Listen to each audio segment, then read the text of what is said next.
The factory floor buzzed with tension that morning. Not the usual hum of machinery and banter among workers, but the kind of sharp, nervous silence that only came when something had gone terribly wrong. At the heart of it all stood a massive, high-tech manufacturing machine, one that had cost the company millions to install. It was the pride of the facility, the kind of machine that promised efficiency, productivity, and innovation. But now, it sat dead, its conveyor belts halted, its sensors blinking red in quiet defiance. Every second it stayed down meant hundreds of thousands of dollars lost. And in the middle of the chaos stood Claire Davenport, the 40-year-old CEO of Davenport Industries. Known for her brilliance, poise, and steel-edged reputation, she wasn't someone easily rattled.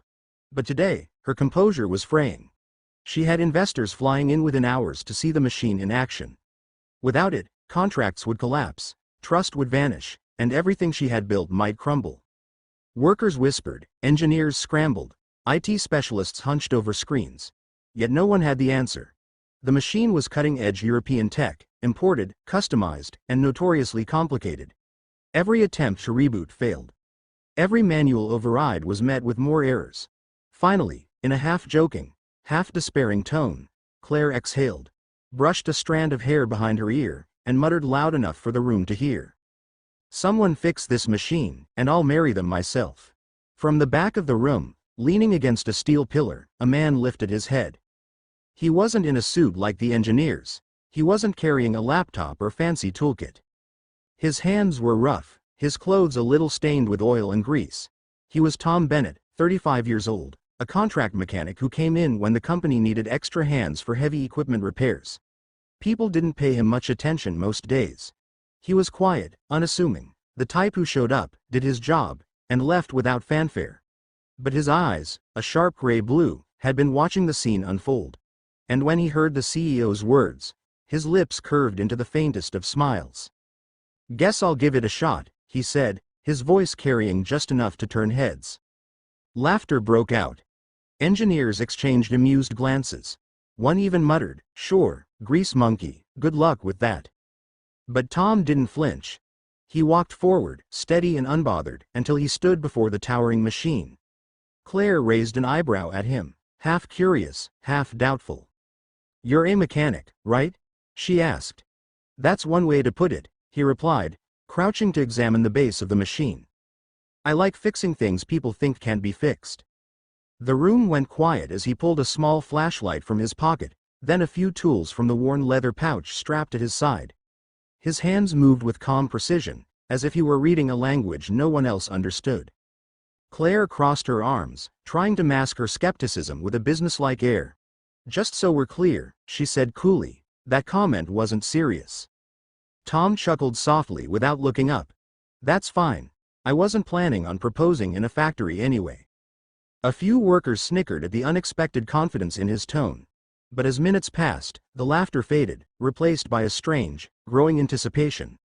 Tom wasn't fumbling. He was listening to the machine, studying the panels, tracing wires with the care of someone piecing together a story.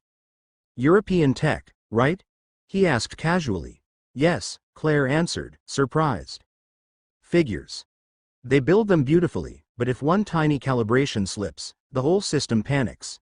It's like a violin. Perfect until one string is just slightly off." He reached for a loose cable hidden behind a panel, then adjusted a misaligned sensor no one else had noticed. The engineers hovered, whispering about protocols and manuals. But Tom ignored them. He didn't need instructions. He had something better: intuition, patience, and years of listening to the way machines breathe. At one point, Claire caught herself staring at him longer than she intended. There was something steadying about the way he worked, something that cut through her rising panic. It wasn't just skill, it was humility mixed with quiet confidence. After nearly 40 minutes, Tom straightened, wiped his hands on a rag, and pressed the main switch. The machine groaned, hesitated, then whirred to life. Belts moved, gears spun, lights shifted from red to green. The factory floor erupted in cheers. Engineers clapped each other on the back, workers hollered, relief swept the room like a wave. But Claire just stood there, frozen, staring at Tom. He had done the impossible. Slowly, he turned to her, eyes calm, expression unreadable. "Machine's fine now. shouldn't give you trouble again unless someone forgets basic maintenance. The silence between them stretched until one of the workers, grinning ear to ear, shouted, "So when's the wedding, boss?" Laughter rippled through the crowd. Claire's cheeks flushed despite herself. She raised a hand sharply to silence the room. "That was a joke," she reminded them firmly. Then, softer, almost to herself, she added, "But you saved us today." Tom shrugged, as if it were nothing. "Just doing what I know best." Yet Claire couldn't shake the way her chest felt suddenly lighter. In her world of contracts, deadlines, and corporate battles, people rarely showed up with such selflessness. No angles, no ego, just quiet skill and kindness. The investors arrived later, and thanks to Tom's fix, the demonstration went flawlessly. Contracts were signed, deals secured. Claire smiled and shook hands, her public mask restored. But in the back of her mind, the image of Tom crouched beside that machine lingered. That evening, as workers filed out, Tom packed his tools and prepared to leave. He didn't expect thanks, he never did. But just as he reached the exit, a voice called out, "Tom." He turned. Claire was there, her heels clicking against the concrete floor as she approached. She looked less like the untouchable CEO now and more like a woman carrying both strength and weariness. "You could have walked away," she said. "No one expected you to try. Why did you?" He thought for a moment before replying. "Because I hate seeing people give up when there's still a chance. Machines, people, it's all the same. Sometimes all they need is someone willing to look a little deeper." Her eyes softened. For the first time in a long time, Claire felt something stir in her that wasn't business-related. Respect, yes, but also something gentler. "Dinner," she said suddenly. He blinked. "What? Dinner?" she repeated, a small smile tugging at her lips. "Not marriage. Not a joke. Just dinner. My treat." For the first time that day, Tom looked caught off guard. Then he grinned, a warm, genuine grin that transformed his face. "Guess I'd be a fool to say no." That night, they sat across from each other in a quiet corner of a local diner, laughing more than either had expected. She told him about the pressures of running a company, the loneliness that came with success. He told her about his childhood fixing bikes in his father's garage, about how machines always made more sense to him than people, but how he was learning to bridge that gap. Hours slipped by unnoticed, and though neither said it out loud, both felt something undeniable settling between them, not born of a joke, but of genuine respect and unexpected connection. Weeks later, the story of the CEO and the mechanic had become something of a legend within the factory.